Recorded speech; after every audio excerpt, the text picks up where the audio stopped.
गजाननं भूतगणाधिसेवितं कपित्थजम्बूफलचारुभक्षणम् उमासुतं शोकविनाशकारकं नमामि विघ्नेश्वर पादपंकजम्। तुला राशि 24 तारीख बुधवार का अवसर और इस दिन दशमी तिथि विद्यमान है। ग्रह नक्षत्रों का परिवर्तन का योग बन रहा है और आपके लिए बड़ी अनुकूलता का वातावरण बनता दिखाई दे रहा है।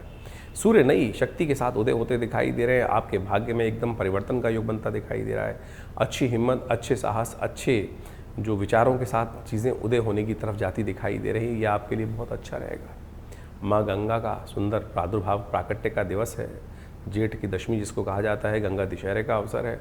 साथ साथ कष्टों को निवारण करने वाले, कष्टों पर विजय देने वाले, कष्टों को बिल्कुल जीवन से दूर करने वाले भगवान बटुक भैरव जी की जयंती भी है। कुछ खास उपाय हैं।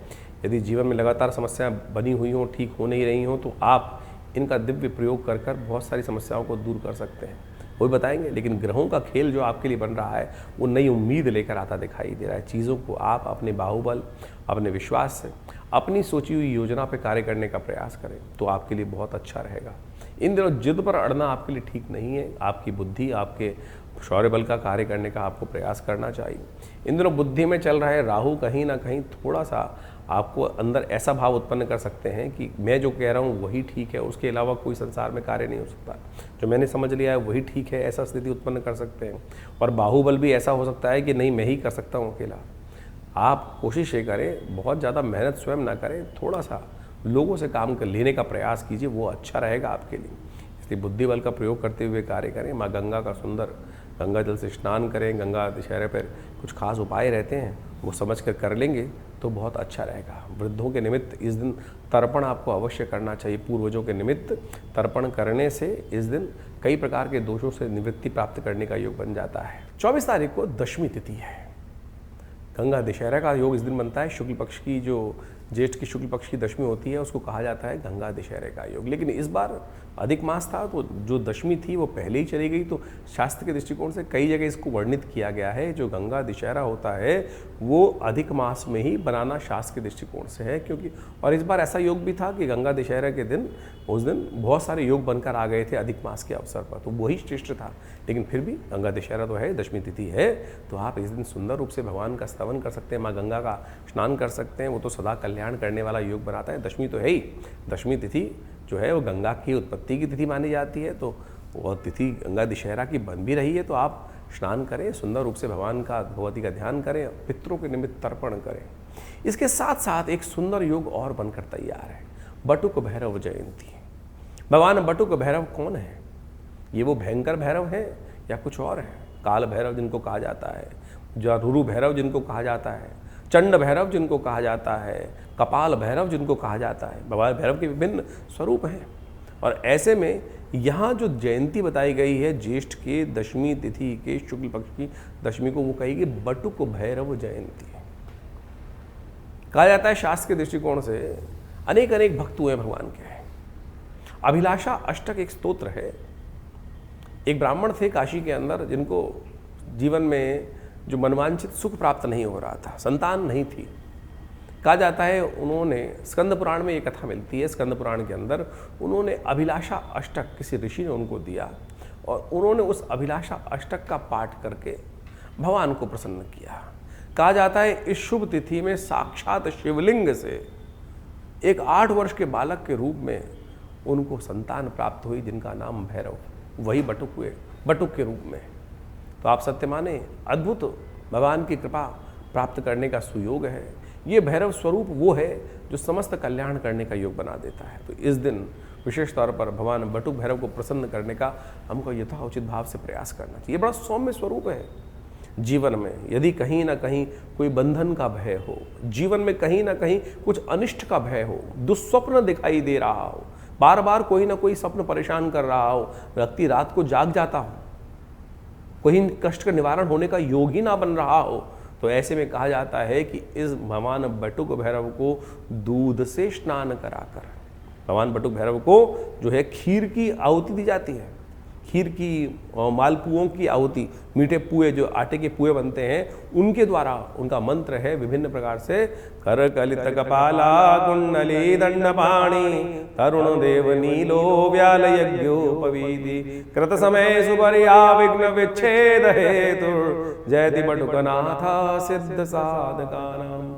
इस प्रकार से भगवान के सुंदर ध्यान कर कर उनका जो मंत्र है ओम ह्रीं बटुकाय आपद उद्धारणाय कुरु कुरु बटुकाय ह्रीं स्वाहा, इस प्रकार से इनका मंत्र का स्तवन करते हुए जीवन की कैसी समस्या हो, भय मन में ग्रसित हो गया हो कि ये व्यक्ति मेरे अनिष्ट करने जा रहा है, जीवन में कोई व्यक्ति ऐसा पीछे लग गया हो कि जो आपका कार्य कहीं ना कहीं विघ्न उपस्थित करने का प्रयास कर रहा है, यदि इस मंत्र का स्तवन नित्य प्रति कर किया जाए तो वो व्यक्ति अपने भाव को ही बदल देगा।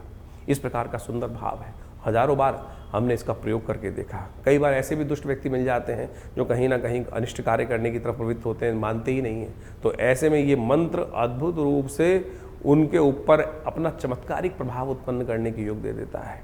तो ऐसे इस मंत्र का इस सुंदर तिथि पर यदि स्तवन किया जाए, हमने विशेष तौर पर इस बटुक भैरव जी के इस तिथि पर आश्रम पर यज्ञ रखा है। भगवान बटुक भैरव जी का विशेष मंत्रों के द्वारा यज्ञ किया जाएगा। यदि आपके जीवन में भी कोई समस्या चल रही हो ऐसी जिसका कोई निदान आपको वर्षों से ना मिल रहा हो, तो इस बटुक भैरव जयंती पर भगवान बटुक भैरव की प्रसन्नता से खीर के द्वारा यज्ञ जो होगा उसमें अपने नाम से आहुति प्रदान कराने के लिए आप हमारे दिव्य ब्राह्मणों के द्वारा, योग्य ब्राह्मणों के द्वारा जो अनुष्ठान किया जा रहा है उसमें जुड़ सकते हैं और लाभ ले सकते हैं। 25 तारीख बृहस्पतिवार का अवसर, एकादशी तिथि विद्यमान है और ग्रह नक्षत्रों के दृष्टिकोण से आपके लिए दिन कई प्रतिशत अच्छा दिखाई देता है। पहले के मुकाबले में, कुछ दिन पहले के मुकाबले में अब ग्रह बिल्कुल परिवर्तन की तरफ जा चुके हैं। शांति से चीज़ों को करने का प्रयास कर लीजिए, चीज़ें आपके लिए बहुत फेवरेबल बनती दिखाई दे रही हैं। लेकिन इस वक्त ग्रहों की युति जो है, त्रिग्रहों की युति कहीं ना कहीं मन में संशय उत्पन्न करता दिखाई दे रहा है। लेफ्ट जाऊं कि राइट जाऊं, मन में संशय इस प्रकार का रह सकता है। एक विचार आपको ऐसा हो सकता है कि लेफ्ट जाना है, एक विचार कहेगा राइट जाना है। तो द्वंद्वात्मक स्थिति कहीं ना कहीं आपको अलग अलग विचारों से खींचती दिखाई दे रही है। ऐसे में आपके लिए बहुत आवश्यक है कि किसी गुरुतुल्य व्यक्ति की सानिध्य में रहकर कार्य करने का प्रयास करें, बड़ों की सलाह लेकर चीज़ों को समझने का प्रयास करें। जो विद्यार्थी जन है थोड़ा सा इस बात का ध्यान रखें, अपने टाइम का कोई कहीं ना कहीं खराब ना हो, टाइम को खराब करने की स्थिति से बचाने का आपको प्रयास करना चाहिए। इन दिनों मन को शांत रखना बहुत ज़रूरी है। ओवर एंजाइटी, ओवर एंशियस होकर कार्य करना कहीं ना कहीं स्थिति को थोड़ा सा अशांत कर सकता है। चावल का दान कर कर आप बहुत सुंदर स्थिति प्राप्त कर सकते हैं। इस दिन निर्जला एकादशी है। भगवान विष्णु का सुंदर स्तवन करने का प्रयास करें, भगवान को तुलसी दल अर्पित करने का प्रयास करें। एक छोटा सा उपाय आपके लिए कल्याणकारी योग बनाएगा। तुलसी दल से भगवान का जितनी आपकी उम्र हो उतना ओम नमो नारायणाय मंत्र जप करते हुए भगवान को उतने तुलसी दल अर्पित कीजिए। देखिए भगवान विष्णु का आशीर्वाद मिलेगा। और हो सके तो कम से कम व्रत अवश्य करें। इस संसार में सबसे श्रेष्ठ जो व्रत है, कहा जाता है पूरा एक ही व्रत जो है पूरे वर्ष के आपके समस्त कष्टों को दूर करने का योग बना सकता है। एक महान विभूति हुए जिनका नाम था भीमसेन, उन्हीं के नाम से भीमसेन एकादशी कही जाती है। उन्होंने एक व्रत किया था वर्ष में, केवल एक दिन का ये व्रत, वो कथा भी समझ लीजिए। और केवल उसी व्रत के प्रभाव से समस्त जीवन के दुखों को दूर कर कर उनको वो पद प्राप्त हुआ। निर्जला एकादशी 2 शब्दों का बना है कि निर्जल रहते हुए एकादशी। क्यों पढ़ा, किसने किया व्रत, क्या महात्मा है। कहा जाता है कि भारतीय संस्कृति में अनेक अनेक कथाएं हैं, पुराणों में जो कही गई हैं, विभिन्न ग्रंथों में बताई गई हैं। एक बार भीमसेन ने, हमारे यहाँ कहा गया है कि हर व्यक्ति को एकादशी में व्रत करने का प्रयास करना चाहिए। अब भीमसेन कहा जाता है कि बहुत अधिक भोजन करने वाले थे, बड़ा शरीर था, उनको भूख भी अधिक लगती थी। अब एकादशी के दिन व्रत रहे तो क्या होता था, और इतना बड़ा शरीर, भोजन मिले ना, वो दिक्कत होती थी। एक दिन वो व्यास जी के समक्ष गए और उन्होंने प्रार्थना करी कि महाराज देखिए, मुझे कोई सरलतम उपाय बताएं। आपने कहा, मुझे आपने आज्ञा दे रखी है कि एकादशी के दिन व्रत रखा करो, बड़ी मुश्किल होती है। तब व्यास जी ने कहा चलो कम से कम एक दिन, जो ज्येष्ठ की एकादशी है उस दिन निराहार रहते हुए, निर्जल रहते हुए, बिना पानी के बिना भी यदि आप ये व्रत कर लो तो पूरी की पूरी जो एकादशियाँ हैं, वर्ष में आने वाली 24 एकादशियाँ, उनका पुण्य आपको इसी एक व्रत से मिल जाता है। कहा जाता है इसी व्रत के प्रताप से जो अब जब यात्रा पे गए, स्वर्ग की आरोहण की यात्रा शुरू हुई थी, तो इसी यज्ञ के कारण से उनको स्वर्ग प्राप्त होने के सुंदर सुयोग बने। बहुत सारे लोग बनेंगे, कहेंगे बीच में कथा के माध्यम से हम, क्योंकि कई लोगों को कहीं ना कहीं मन में प्रश्न उठता ही रहता है, कथाएं बहुत से लोगों ने सुन रखी हैं, वो तो कहेंगे युधिष्ठिर ही पहुँचे थे, भीमसेन तो पहले ही गिर गए थे। वो तो एक परीक्षा थी, उस पुण्य को प्राप्त करने के लिए कौन सा धर्म के साथ चल रहा है, कौन अधर्म के साथ चल रहा है। कहीं ना कहीं व्यक्ति ने कष्ट तो जीवन में कोई ना कोई तो गलत व्यक्ति हो ही जाता है, और वहाँ कहीं ना कहीं व्यक्ति के, लेकिन सत्यमाने उसका पश्चाताप करने के अनेक तरीके थे। जो भीमसेन ने व्रत रखा, उसके कारण से, उनके प्रताप से वो भी स्वर्ग को ही प्राप्त किए। तो ये सत्यमान ने व्यास जी की कथा के अनुसार से जो विशेष तौर पर महाभारत के अंदर वर्णित है, तो उस कथा के माध्यम से इसका पुण्य मिल जाता है। इस दिन अपनी श्रद्धा के अनुसार से व्यक्ति को अवश्य जल का दान करना चाहिए, पंखे का दान करना चाहिए, खरबूजे का दान करना चाहिए। कहा गया है भारतीय संस्कृति में बहुत सारे लोग दान पे कटाक्ष कर देते हैं कि धन का दान करने के लिए पंडित जी कह रहे हैं और खुद धन का दान लेते हैं। शास्त्र तो कहता है पत्रम पुष्पम फलम तोयम, भगवान को तो जो भी इनमें चीज़ों को कर दो। जल तक का दान शास्त्र में वर्णित है, और सबसे श्रेष्ठ दान जल का दान ही कहा गया है। तो आप इस समय में इसको करने का प्रयास करें, देखिएगा बहुत सुंदर रूप से आपके लिए कल्याणकारी योग बनेगा, लाभ का योग बनेगा, कष्ट से निवृत्ति का योग बनेगा। जीवन में कहीं ना कहीं जो कष्ट आते हैं हमारे द्वारा किए गए कहीं अपराधों के कारण से ही आते हैं। तो इस निर्जला एकादशी पर कोशिश ही करें, छोटा सा उपाय अवश्य करने का प्रयास करें। भगवान विष्णु का सुंदर पूजन करें, भगवान विष्णु की शालिग्राम शिला पर जाकर उनको स्नान कराइए। पंचामृत से बना हुआ स्नान उनको कराने के बाद तुलसी दल अर्पित करने के बाद पीले पुष्प उनको अर्पित करें, और ओम नमो नारायणाय का स्तवन करते हुए, और फिर भगवान का सुंदर पूजन कर कर नित्य पूरे दिन भगवान के मंत्र का जाप करें। ओम नमो नारायणाय, ओम नमो नारायणाय, या जो भी मंत्र याद, ओम नमो भगवते वासुदेवाय, इसी का मंत्र का जप करने का प्रयास करें। मंत्र का उच्चारण बिल्कुल सही होना चाहिए। कई बार लोग मंत्र का जप करते करते थोड़ी सी गलती कर देते हैं। नारायण नारायणाय, नारायण नाय नहीं है, नारायणाय, ओम नमो नारायणाय। इस मंत्र का इसका स्तवन करें। देखिए भगवान की सुंदर कृपा से इसी मंत्र का जप कर कर अनेक अनेक भक्त अपने अपने समय में भगवान को सुंदर, ध्रुव, प्रहलाद इत्यादि बहुत सुंदर स्वल्प समय में ही भगवान की आराधना करके भगवान को प्रसन्न कर लिए, उनका चमत्कार देख लिए। तो आप भी सुंदर रूप से इस सुंदर तिथि पर कहें, स्तवन करें भगवान की कृपा से प्राप्त करने की। गौ सेवा अवश्य होनी चाहिए, और शास्त्र में स्कंद पुराण के अंदर विशेष कथा आती है जिसके अंदर कहा जाता है कि एकादशी के दिन, निर्जला एकादशी के दिन जो जल धेनु दान करता है वो समस्त कष्टों से निवृत्ति का योग बन जाता है। जो धेनु को यानी किसी गौशाला में जाकर जल इत्यादि का दान करने का प्रयास करें, जल की व्यवस्था करने का प्रयास करें, तांबे के लोटे में जल भरकर दान करने का प्रयास करें, तो आपके बहुत से कष्टों को निवृत्ति करने का सुंदर सुयोग बन जाएगा। तो इस दिन अवश्य इसका कार्य करने से आपके कष्ट दूर करने के भगवान योग बनाते हैं। 26 तारीख शुक्रवार का अवसर, द्वादशी तिथि विद्यमान है, और आपकी राशि के दृष्टिकोण से जो ग्रहों का परिवर्तन का योग बन रहा है बहुत कल्याणकारी स्थिति उत्पन्न करता दिखाई दे रहा है।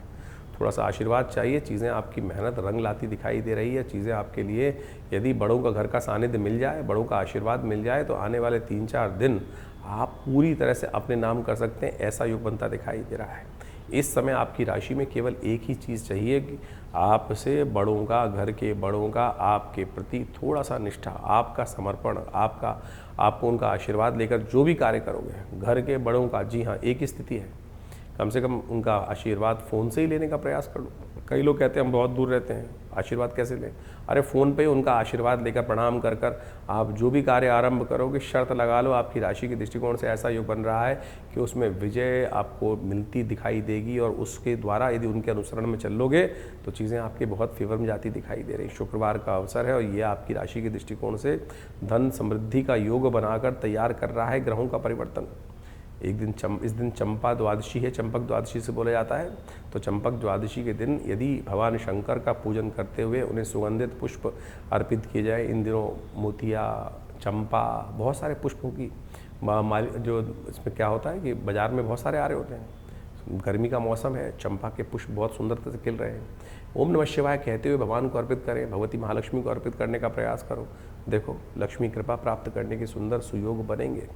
27 तारीख का दिवस शनिवार का अवसर है, और उस दिन त्रयोदशी तिथि है, जिसके कारण से शनि प्रदोष का योग बन गया। और आपकी राशि के दृष्टिकोण से इस वक्त देखा जाए तो कहीं ना कहीं आपकी राशि में थोड़ी आवश्यकता है कि शनि को प्रसन्न कर लिया जाए। शनि कहीं ना कहीं इन दिनों आपकी राशि के दृष्टिकोण से आपके लोगों से कहीं ना कहीं द्वेष कराता दिखाई दे रहा है। कहीं ना कहीं ऐसी स्थिति उत्पन्न कर रहा है कि आपके अपने हितैषी जो हैं, आपके अच्छे लोग जो हैं, वो कहीं ना कहीं आपसे दूर भागते दिखाई दे रहे हैं। इसलिए उस क्षेत्र में आपको शनि को कंट्रोल करने की आवश्यकता है और वो आपकी जिद के कारण से भाग रहे हैं। तो कहीं ना कहीं शनि के जो प्रभाव है उसको ठीक करने की आवश्यकता है। तो शनि प्रदोष के दिन आप कुछ खास उपाय करने का प्रयास कीजिए।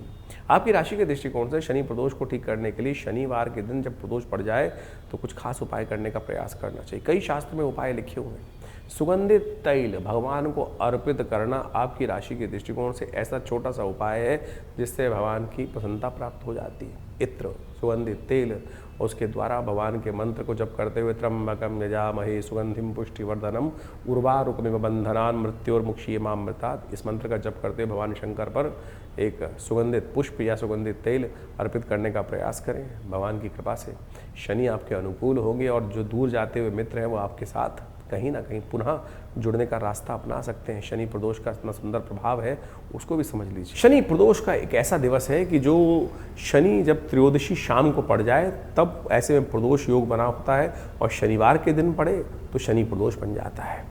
शास्त्र के दृष्टिकोण से शनि प्रदोष में कुछ खास उपाय यदि कर ली जाए तो वो बहुत कल्याणकारी होते हैं। किन्हीं की व्यक्तियों की राशि में यदि 7.5 चल रही है, ढैया चल रही है, शनि की महादशा अशुभ चल रही है, अंतरदशा इत्यादि चल रही है, तो ऐसे में शनि को मनाने के लिए अवश्य कुछ ना कुछ उपाय अवश्य कर लेने चाहिए। समय समय पर जो प्रभाव है, कई बार समय जो होता है वो साधारण होता है और कई बार समय बड़ा सुंदर सुयोग लेकर आता है। सुंदर सुयोग ऐसा लेके आता है कि छोटा सा कर्म भी बहुत बड़ा लाभ देने के योग बना देता है। तो ऐसा ही एक योग बनकर तैयार हो रहा है शनि प्रदोष का। तो इस शनि प्रदोष पर क्या करना चाहिए आपको? शनि प्रदोष पर विशेष तौर पर शनि के द्वारा शनि को प्रसन्न करने के लिए भगवान शंकर का तेलाभिषेक करना चाहिए।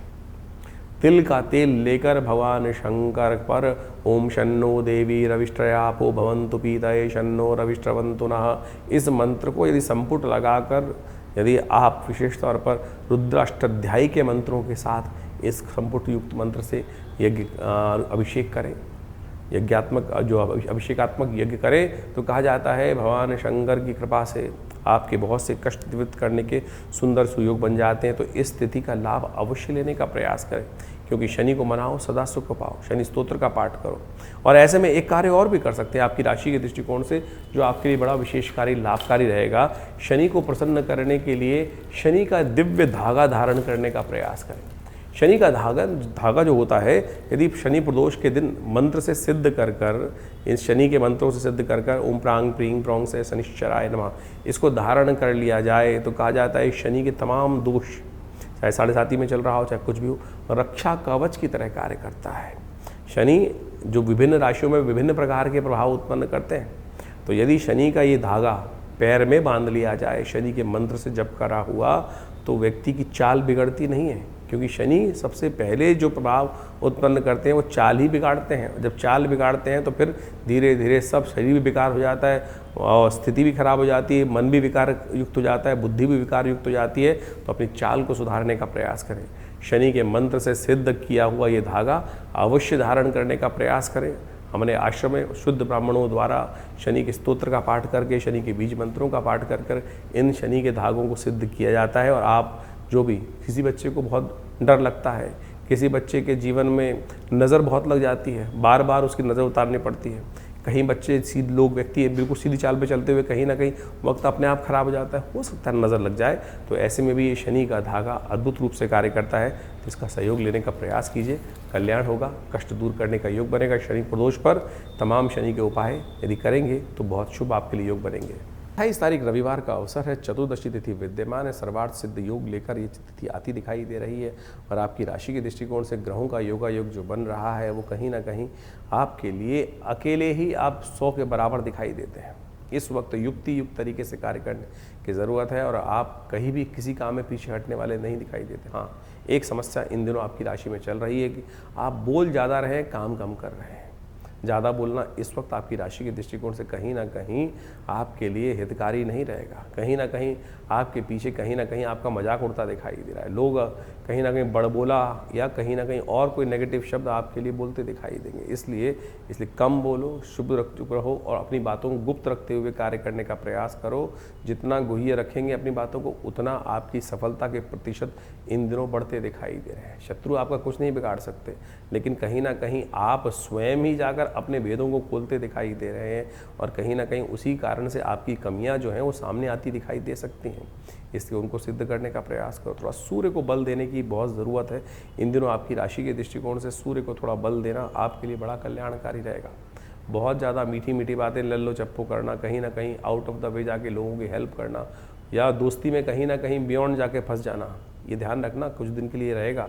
15-20 दिन इन बातों का खास तौर पे ध्यान रखो कि एक लिमिट लेकर ही अपने काम करने का प्रयास कीजिए। दूसरों की सेवा एक लिमिट तक करने का प्रयास करें, नहीं तो धन्यवाद भी आपको नहीं मिलेगा। भगवान सूर्य को अर्घ अवश्य दीजिएगा। रविवार का अवसर है, गायत्री का पाठ कर लीजिए, वो बहुत अच्छा रहेगा आपके लिए।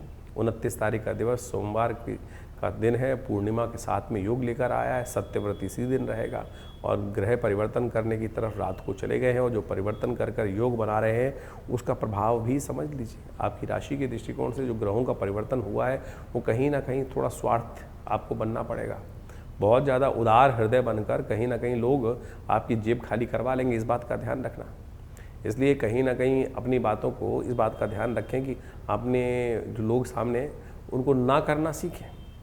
कई बार हर चीज़ में हाँ कर लेने से नुकसान हो जाता है, तो इस समय आपकी राशि के दृष्टिकोण से थोड़ा स्वार्थी बनते हुए चीज़ों को थोड़ा सा आपको चालाक चुस्त बनते हुए कार्य करने की ज़रूरत है। और हमेशा हाँ हाँ करने से कहीं ना कहीं बहुत ज़्यादा नरम रुख कर लेने से कहीं ना कहीं व्यक्ति बहुत ज़्यादा आपके साथ गलत कार्य कर सकता है। इस बात का थोड़ा सा बोल्ड होकर काम करने का प्रयास कीजिए, बोल्ड होकर बातें करने का प्रयास करें। कई बार थोड़ी सी शक्ति भी दिखाने की आवश्यकता होती है, ऐसा ही दिन चल रहा है। और चिंता ना करें, भगवान सत्यनारायण का पूजन कर कर आपके अंदर वो सामर्थ्य बाहुबल आ जाएगा। इसलिए सत्यनारायण भगवान को चूरमे का भोग लगाएं, वो आपके लिए कल्याणकारी रहेगा। केले का भोग लगाएं, ओम नमो नारायणाय इस मंत्र का स्तवन करें। 30 तारीख मंगलवार का अवसर, प्रतिपदा तिथि विद्यमान है, आषाढ़ का महीना शुरू हो गया है और बुध इस दिन वक्र स्थिति में जा रहे हैं। और ये बुध का वक्री होना आपकी राशि के दृष्टिकोण से कहीं ना कहीं आपके लिए वही युक्ति उत्पन्न कर रहा है कि जो कहीं ना कहीं बहुत लाभ की स्थिति हो सकती है। जो चीज़ें आपको कुछ ना कुछ थोड़ी सी ऐसी स्थिति दिखाई दे रही थी, मैं कैसे कह दूँ सामने वाला, संकोच में आप बहुत परेशान हो रहे थे, और अब वो बुद्धि का वो रास्ता खुलता दिखाई दे रहा है कि जहाँ वो संकोच को त्याग कर कर आप अपने लाभ के लिए सही मार्ग अपनाते दिखाई दे रहे हैं। बुद्ध का वक्री होना बाकी लोगों के लिए परेशानकारी हो सकता है, लेकिन आपके लिए कहीं ना कहीं ये कल्याण का योग बनाता दिखाई दे रहा है। कहीं ना कहीं आपके लिए सही मार्ग बनाता दिखाई दे रहा है, लाभ का रास्ता खुलता दिखाई दे रहा है। तो इसका लाभ आप लेने का प्रयास करें। जो आपकी बुद्धि थी कहीं ना कहीं थोड़ी सी चाणक्य नीति की तरफ नहीं जा रही थी, बुद्ध के वक्री होने से वो कहीं ना कहीं चाणक्य नीति की तरफ इस्तेमाल करने की योग्यता आपके अंदर उत्पन्न करती दिखाई दे रही। चाणक्य नीति सबके अंदर होती है, कई उसका उपयोग करते हैं, कई उपयोग नहीं करते हैं, लेकिन ये ग्रहों का परिवर्तन जो है वो इस वक्त आपकी राशि के दृष्टिकोण से ऐसा योग बना रहा है। तो थोड़ा सा बुद्ध को शक्ति देने का प्रयास करें। हरी चीज़ों का दान करना इन दिनों, या मूंग की साबुत दाल का दान करना, चिड़ियाओं को दाल देना, वो कहीं ना कहीं आपके लिए बड़ा सुंदर रहेगा। तो इस प्रकार से ग्रह गणनाओं का प्रभाव आपने दिन पर दिन किस प्रकार का रहेगा अपनी राशि के अनुसार से जान लिया। लेकिन एक बात समझें, जीवन में समस्या है तो निदान भी है, और निदान भारतीय संस्कृति में हर तिथि में कहीं ना कहीं कुछ अद्भुत रूप से छिपा होता है। इस जेठ के महीने में 10वीं तिथि को एक बहुत सुंदर योग बनता है, जिसके अंदर गंगा दशहरा के रूप में भी जाना जाता है, और साथ साथ उस दिन बटुक भैरव जयंती के रूप में उस दिन को जाना जाता है।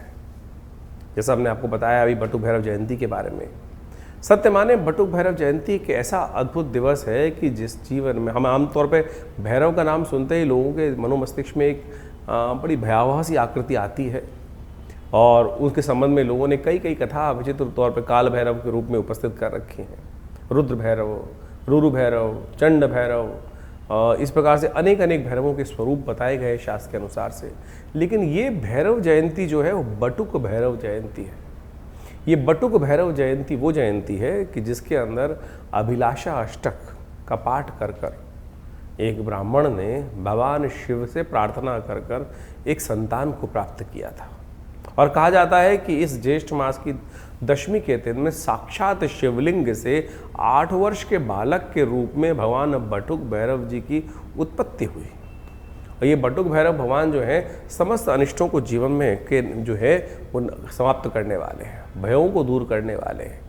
इनके अद्भुत मंत्र शास्त्र में विद्यमान है, अद्भुत प्रार्थनाएं शास्त्र के अंदर विद्यमान है। उन प्रार्थनाओं को कर लेने से कैसे भी किसी प्रकार के निकृष्ट जो उपाय जो विशेष तौर पर प्रयोग होते हैं, किसी पे कोई जादू कर दिया, किसी पे नज़र लग गई, किसी पे कोई दिक्कत हो गई, समस्त ऐसे कर्मों से निवृत्ति प्राप्त करने के लिए बटुक भैरव भगवान अद्भुत रूप से रक्षा प्रदान करने के सुयोग बनाते हैं। तो आप इस दिन अवश्य उनके निमित्त पाठ करें, भगवान का स्तवन करें। तो ऐसे ऐसे कई प्रकार के जो उत्सव आपके इस जो जून के अंतिम काल में आने वाले हैं, उसमें सब के सब अपने आप में एक अद्भुत जो कथा को लिखे उपस्थित हो रहे हैं। शनि प्रदोष, ये एक ऐसा दोष जो है प्रदोष है, यानी त्रयोदशी और शनिवार का योग बन जाए। आमतौर पे शनि को मनाओ सदा सुख पाओ, शास्त्र के अंदर लोग इस बात को समझाते ही आए हैं और अनादिकाल से इस बात की कथाएं चलती हैं कि आपके जीवन में जो घटनाक्रम होती हैं, जो कर्म हम करते हैं, उसके अनुसार से हमारे जीवन में कष्ट या सुख प्राप्त करने के योग बनते हैं। यदि शुभ कर्म हो जाए तो जीवन में कष्ट दूर हो जाते हैं, शुभ आगमन हो जाता है, आनंद के योग बन जाते हैं। वहीं कहीं ना कहीं मनसा वाचा कर्मणा, कहीं ना कहीं किसी व्यक्ति से कुछ गलत कर्म हो गए तो उसका भोगना, दंड भी भोगना व्यक्ति जीव को ही पड़ता है। और वही शनि की दशाएं, शनि की अंतर्दशाएं के रूप में आती हैं। और ऐसे में किसी भी के जीवन में यदि कोई दशा इत्यादि अशुभ समय चल रहा हो, ढैया चल रही हो, तो ऐसे में शनि प्रदोष के दिन भगवान शिव के मंदिर में जाकर उनका तेलाभिषेक कर लेने से, आप सत्य माने शास्त्र में जो प्रमाण हैं वो अद्भुत है, इनको कर लेने से आपके जीवन की बहुत सारी समस्याएँ दूर होने के योग बन जाते हैं। भगवान शिव पर कोशिश ये करें जो तिल के तेल से अभिषेक कर लें। शन्नो देवी रविष्ट्रय आपो भवन्तु पीतय शन्नो रविष्ट्रवन्तु नः, इस मंत्र का जप करते हुए, ओम नमः शिवाय का जप करते हुए किसी भी रूप में भगवान शिव के ऊपर अर्पित करने का प्रयास करना। जो शनि प्रदोष पड़ जाए तो ऐसे में शाम के समय भगवान शिव की आराधना करते हुए, कहा जाता है कि प्रदोष के समय में वैसे ही भगवती पार्वती शिव के साथ इस संसार में भ्रमण करते हैं भगवान, और जो उनकी आराधना करते मिलते हैं उनके जीवन के समस्त कष्ट दूर होने के योग बन जाते हैं। शास्त्र कहता है कि इस समय में कोई कार्य, केवल पूजा का पाठ का ही कार्य किया जाना चाहिए। और आम तौर पे इस कलयुग में शाम का समय लोग पता नहीं कौन कौन से कर्म करने की तरफ उद्धृत रहते हैं। और ऐसे में संध्या वंदन इत्यादि जो भारतीय संस्कृति में बताया गया, शाम के समय 2 समय जब मिल रहे हों तब उस संध्या की वेला में करना चाहिए। अब बहुत कम लोग हैं जो ऐसे कर्म करते हैं। और ऐसे में शास्त्र में जो कथा हमने बताई कि भगवान शिव का आशीर्वाद प्राप्त करने के लिए तो उस समय अवश्य प्रभु का वंदन करने का हमें प्रयास करना चाहिए। तो इस प्रदोष, शनि प्रदोष के अवसर पर कोशिश ये करें भगवान शिव की सुंदर, शनि का यदि कष्ट चल रहा हो, जीवन में ढैया चल रही हो, 7.5 चल रही हो, या शनि का कोई और महादशा, अंतरदशा इत्यादि में कोई कष्ट जीवन में किसी प्रकार का बना हुआ हो, तो कोशिश ये करें तेलाभिषेक, या विशेष तौर पर हनुमान जी के मंदिर में जाकर आप उस समय उनको चोला चढ़ाने का प्रयास कीजिए। सुंदर चमेली के तेल में सिंदूर मिला के जय हनुमान ज्ञान गुण सागर जय कपीस तिहुँ लोक उजागर, इसी मंत्र का पाठ करते हुए उनको सुंदर रूप से ये चोला अर्पित कर हनुमान जी को प्रसन्न करने का प्रयास करें। इस शास्त्र में कथा है कि इस दिन यदि ये कर्म कर लिए जाए तो हनुमान जी पर शनि ने जो आशीर्वाद दिया था वो अक्षर सत्य साबित होता है कि शनि उनके भक्तों को, हनुमान जी के भक्तों को कभी कष्ट नहीं देते हैं। शनि स्तोत्र का पाठ कर लो। तो इस प्रकार से जो भी उपाय आपके साथ बताए जा रहे हैं उनको अवश्य जीवन में स्थान देने का प्रयास कीजिए। ये समस्त प्रकार से कष्ट दूर करने के अद्भुत योग आपकी राशि में स्वयं बनेंगे। तो इस प्रकार से आपके मन में कोई प्रश्न चल रहा हो चिंता ना करें, ये कार्यक्रम आपका अपना कार्यक्रम है। आप हमारे जो नंबर्स हैं उन पर व्हाट्सअप मैसेज भेजने का प्रयास करें। हम तुरंत कुछ ना कुछ जो भी आपकी डिटेल्स होंगी उसके अनुसार से आपको जो समस्या का निदान अवश्य देने का प्रयास करेंगे। और आपकी समस्याओं का निदान देने के लिए तो आश्रम में बहुत सारे और भी कार्यक्रम चलते हैं। हर रविवार को कोई ना कोई बड़ा कार्यक्रम रहता ही है जो सुबह नित्यपति, जैसे तो आश्रम पर नित्यपति 8 घंटे यज्ञ होता है। रविवार के दिन सुबह करीब 8 बजे से लेकर 10 बजे तक, 11 बजे तक सुंदर कार्यक्रम चलता है। उसमें यज्ञ, आपके प्रश्नों का निदान देने के लिए साक्षात आपसे मिलना, बातचीत करना एक व्यवस्था रहती है। तो आप आ सकते हैं उस दिन वहाँ पर विवेकानंद योगाश्रम माँ भगवती का सुंदर दर्शन कीजिए और अपने प्रश्नों का निदान जानिए। और सुंदर भंडारे में की व्यवस्था रहती है, गौ पूजा की व्यवस्था रहती है, माँ भगवती का सुंदर दर्शन रहता है। तो आप इन समस्त कार्यों में सुंदर रूप से उपस्थित होकर माँ भगवती की कृपा प्राप्त करने के योग बना सकते हैं। और आने वाले समय में तो बड़ा सुंदर योग बनने वाला है। गुप्त नवरात्रि 15 तारीख से 15 जुलाई से लेकर सुंदर गुप्त नवरात्रि का अवसर आ रहा है और इस गुप्त नवरात्रि के अवसर में भगवान की सुंदर वंदना अनंत श्रद्धा के साथ करने का प्रयास करें। आमतौर पर चैत्र और शारदीय नवरात्र जब आते हैं बड़े ढोल बजा के भगवान की आराधना करने की लोग व्यवस्था करते हैं, लेकिन गुप्त नवरात्रि पर अपनी गुप्त मनोकामनाओं की पूर्ति के लिए बहुत सारे ऐसे कार्य जीवन में चल रहे होते हैं जो किसी को बताए नहीं जाते। ऐसे में उन मनोकामनाओं की पूर्ति के लिए पूजा पाठ इत्यादि बड़ी श्रद्धा के साथ दुर्गा सप्तशती का पाठ, शतचंडी इत्यादि इस समय में अवश्य करनी चाहिए। आषाढ़ की शुक्ल जो की प्रतिपदा है उससे आरंभ होकर, शुक्ल पक्ष की प्रतिपदा से आरंभ होकर जो नौमी तिथि तक, भड्डली नौमी तक ये सुंदर सुयोग रहता है, तो इसमें अवश्य भगवान के का स्तवन आप करें, माँ भगवती कृपा प्राप्त करने का योग बनाएं। तो ऐसे में सुंदर गुप्त नवरात्रि पर आश्रम पे बड़ा कार्यक्रम रहेगा जो करीब करीब 9 दिन तक दुर्गा जी के विभिन्न पाठ, दुर्गा सप्तशती के विभिन्न पाठ का हवनात्मक यज्ञ का सुंदर व्यवस्था रहती है। तो आप माँ भगवती के सुंदर दर्शन कर 500 साल पुराना भगवती का चमत्कारी श्री विग्रह जो आश्रम पर विराजमान है, उन्हीं के सानिध्य में, उन्हीं के समक्ष ये सुंदर यज्ञ की परिपाटी बहुत लंबे समय से, जब से आश्रम स्थापित हुआ है पिछले 60-70 सालों से, तब से चल रही है। तो आप भी यहाँ आकर माँ भगवती का सुंदर दर्शन कर उस यज्ञ में अवश्य सम्मिलित होने का प्रयास कीजिए। इसके अलावा और भी बहुत सारे लोगों के अनुभव हैं जिनका वो आप आश्रम में विभिन्न कार्यक्रम, बड़े मंगल पर जो विभिन्न कार्यक्रम चल रहे हैं, और ऐसे में अंतिम बड़ा मंगल का योग बनकर तैयार हो गया है। ये पूरा जो जेठ का महीना रहा, इसमें पुरुषोत्तम मास भी पड़ा और उन सब को मिलाकर 8 बड़े मंगल का योग बना और 8 बड़ों मंगल पे बड़ा सुंदर रूप से हनुमान जी का सुंदर पाठ रहा, हनुमान जी को चोला चढ़ा और साथ साथ हनुमान जी का सुंदर सवा मनी का भोग रहा हर मंगलवार पर, और साथ साथ सुंदरकांड की पाठ की सुंदर व्यवस्था रही। बहुत से लोग आकर उसमें भगवान जी, हनुमान जी कृपा प्राप्त की और जीवन के बहुत से कष्टों को दूर करने का सुयोग सबके जीवन में आता है। सबके अनुभव अपने अपने होते हैं और उन सबको अनुभव को लोग जब साझा करते हैं, आके बताते हैं कि भगवान जी कृपा से ये कष्ट ठीक नहीं हो रहा था, ये विवाह नहीं हो रहा था, ये समस्या का निदान नहीं हो रहा था, मेरे पैसे फंस गए थे, ये नहीं आ रहे थे, और जब हनुमान जी का सुंदर पाठ किया, दर्शन किया, तो ये योग बना। अभी 2 दिन पहले ही हमारे आश्रम पे एक व्यक्ति आती थी काफ़ी लंबे समय से, कष्ट ठीक नहीं हो रहा था। एक दिन अभी आके 2 दिन पहले हनुमान जी के मंदिर में दर्शन करें और बोली दर्शन करके बाहर ही निकल रही थी मंदिर से, एकदम वो काम आया और भगवान की कृपा से मनोरथ सिद्ध होने के योग बन गए। तो हनुमान जी की, भगवान की कृपा तो सुंदर रूप से कहीं ना कहीं से होने के योग बन जाते हैं। आप उस पर केवल अपनी निष्ठा को सत्य रूप में भगवान के श्री चरणों में अर्पित करने का प्रयास कीजिए, कल्याण का योग, सुयोग अवश्य बनेगा भगवती कृपा से। बहुत सारे लोगों की एक समस्या होती है आमतौर पर कि हमें सपने बहुत आते हैं और सपने तो भविष्य बताते हैं। ऐसे में सपनों के भविष्य को जानने के लिए बहुत सारे लोग इधर उधर घूमते रहते हैं कि कोई बता दे कि किस प्रकार के सपनों। हमने अनुभवों से सिद्ध कर बहुत सारे परिष्कृत पद्धति से विकसित कर भारतीय शास्त्रों के अध्ययन कर हमने एक किताब लिखी जिसका नाम है क्या कहते हैं सपने। आपके सपने सत्य बोलते हैं।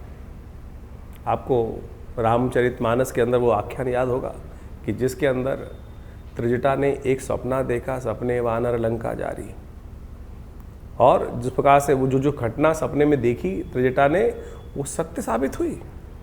बिल्कुल हनुमान जी वहीं बैठे हुए उस सपने के बारे में त्रिजटा बता रही थी और सुन रहे थे, भगवान का निर्देश प्राप्त कर रहे थे कि ये कार्य कर दो। तो सपने आपको भविष्य बताते हैं। आपके जीवन में जो सपने आ रहे हैं, क्या बता रहे हैं, क्या होने जा रहा है वो आपके सपने में। तो आप इस पुस्तक के माध्यम से उस पुस्तक का अवलोकन कर बहुत सुंदर तरीके से आपको जो सपना दिखाई दिया, आपके सपने में कुछ आया, सांप आया, आपके सपने में गाड़ी आई, आपके सपने में झाड़ू आया, आपके सपने में क्या प्रभाव क्या करते दिखाई दिए, तो यहाँ विषयांतर के रूप में हर विषय के बारे में बहुत डिटेल से बताया गया है। उस सपने का फल क्या है और यदि अशुभ है तो उसको कैसे निष्क्रिय करना है, कैसे उसको खत्म, उसका प्रभाव को शून्य करना है, और यदि शुभ है तो उसके प्रभाव को कैसे और बढ़िया करना है, वो सारे सिद्धांत हमने इस पुस्तक के माध्यम से आपके समक्ष रखे हैं। तो आप उन पुस्तकों को अध्ययन कर आप उस विषय में बहुत अच्छे से जान सकते हैं। तो इस प्रकार से बहुत से विषय हैं जिनके संबंध में आश्रम के द्वारा पुस्तकें लिखी गई हैं और आपको वो सब पुस्तकें हमारी स्क्रीन पर इस वक्त दिखाई भी दे रही होंगी। तो आप उन सब का अध्ययन कर कर बहुत सारे रहस्यों को अपने जीवन में जान सकते हैं और बहुत सारे रहस्यों को जानकर अपने मन की शंकाओं को दूर कर सकते हैं। विवेकानंद योगाश्रम पिछले करीब 17 सालों से इसी पराविद्याओं के क्षेत्र में कार्य कर रहा है। हॉस्पिटल बनाया हुआ एक बहुत बड़ा योगा प्राकृतिक चिकित्सा आयुर्वेद का हॉस्पिटल है। वहाँ भी भारत सरकार के पैनल पर यह हॉस्पिटल है, दिल्ली सरकार के पैनल पे हॉस्पिटल है, और बहुत सारी संस्थाओं के माध्यम से इंश्योरेंस के पैनल्स पे ये हॉस्पिटल कार्य कर रहा है। तो आप सब अपनी चिकित्साओं, विभिन्न बीमारियों को दूर करने की दवा और दुआ का एक साथ सुंदर मेल है। जिस आश्रम पर नित्य 8 घंटे यज्ञ होता है, महामृत्युंजय मंत्र के द्वारा आहुति भगवान शंकर के निमित्त दी जाती हैं, और साथ साथ जो भी चिकित्सा के माध्यम से जो निदान दिए जाते हैं, उन दोनों का मिश्रण, दवा और दुआ का दोनों का प्रभाव बड़ा अद्भुत देखा जाता है। बड़े बड़े समस्याएं बहुत क्षण मात्र में ठीक हो जाती हैं। तो आप भी आइए, जुड़िए माँ भगवती के सुंदर सानिध्य में, आश्रम पे आकर इन समस्त कार्यक्रमों को लाभ लीजिए। धन्यवाद।